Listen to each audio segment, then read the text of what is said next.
juga tidak hanya belajar tentang kajian budaya, sastra, dan linguistik. Ada satu keilmuan yang turut menjadi fondasi sumber pengetahuan dimulai, yaitu filologi. Filologi mengungkap jejak masa lampau dan nilai-nilai yang tertulis dalam naskah. Mari kita dengarkan penjelasan dari dosen filologi.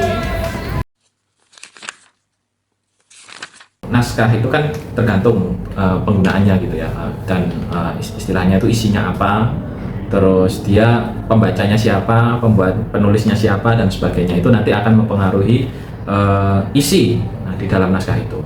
Naskah yang berisi spiritual ya memang banyak.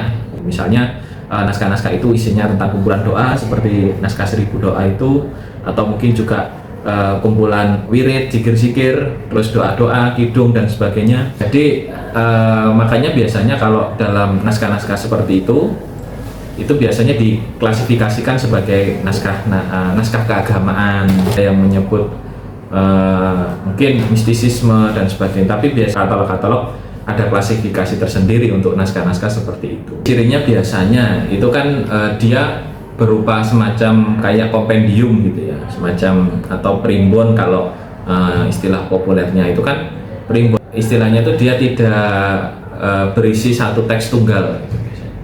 Biasanya itu ada lebih dari satu teks yang di dalam naskah itu.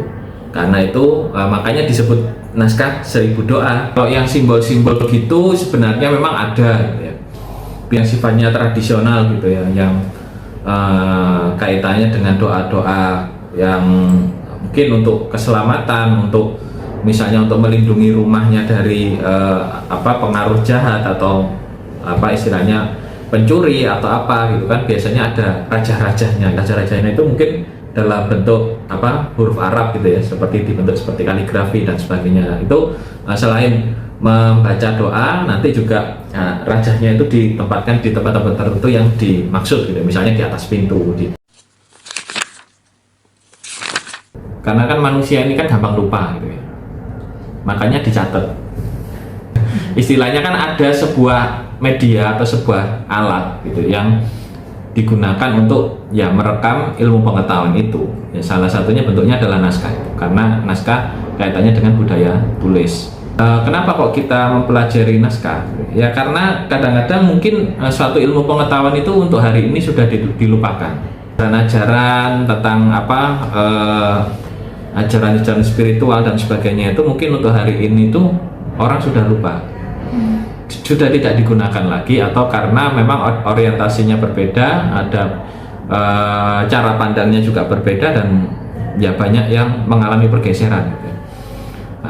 Naskah-naskah itu istilahnya kan mendokumentasikan pengetahuan dari masa lalu ya, yang dulu pernah hidup, dulu pernah diyakini oleh orang, pernah dimanfaatkan, pernah didaya gunakan oleh orang-orang. Nah, berhubung itu tertulis dalam naskah, jadi ya istilahnya ilmu pengetahuan itu tidak hilang. Bagaimana Bapak memaknai persoalan mistis dari sudut pandang agama? Apakah sepenuhnya negatif terkait mistik?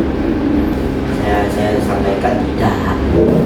Karena kaitannya sesuatu yang tidak tampak ya, secara indrawi, itu kan merupakan dalam ajaran agama orang yang beriman kepada hal-hal yang gaib.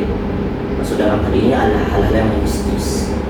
Cuma pertanyaannya sekarang, dari hal mistis itu dampaknya apa, dan sikap terhadap suatu hal yang mistis itu seperti apa, itu perlu harus ditelaah. Bagaimana pandangan Bapak sendiri terkait budaya mistik Islam di Jawa? Mungkin kan ada budaya Islam yang Jawa, Islam Kejawen, dan seperti itu. Bapak seperti apa? Ya, saya tertarik merujuk kepada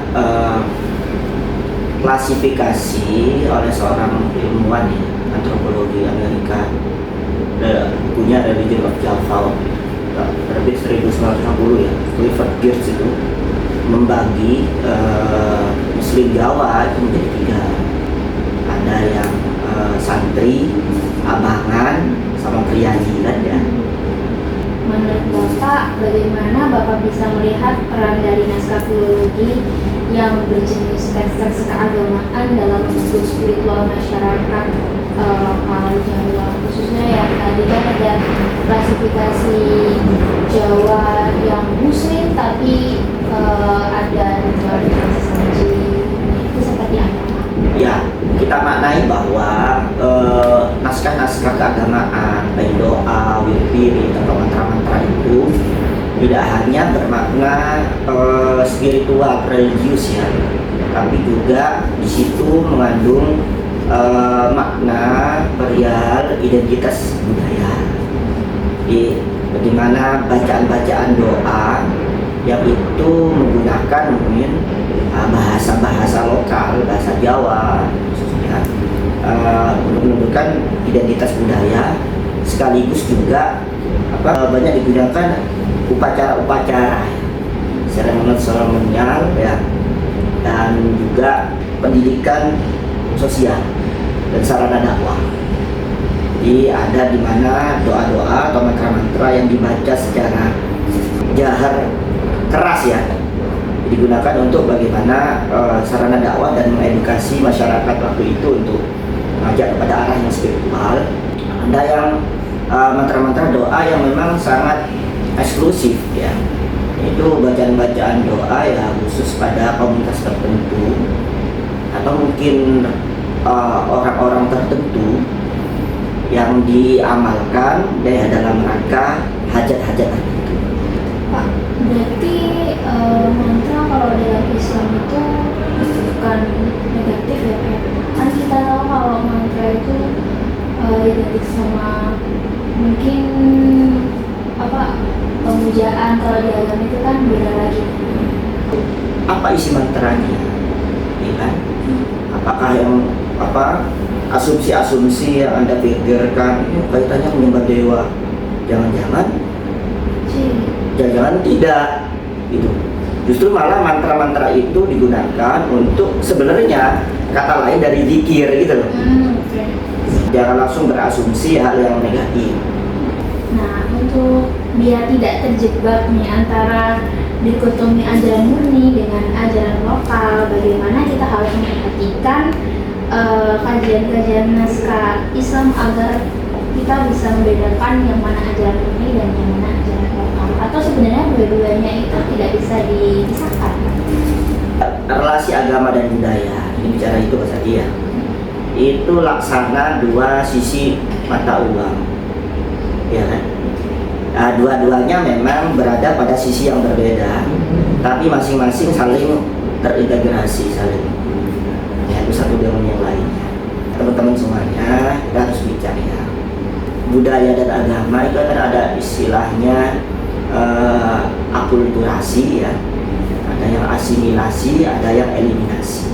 Yang pertama. Terus yang kedua, bicara masalah upacara-upacara itu ya, di samping memang di dalamnya ada dalam ajaran agama Islam, tapi juga ada yang istilahnya begini, kalau tadi disebutkan pembukasan, terus Tuhan, itu kan bukan bentuk namanya ada taksis, pengkhususan harus dilakukan.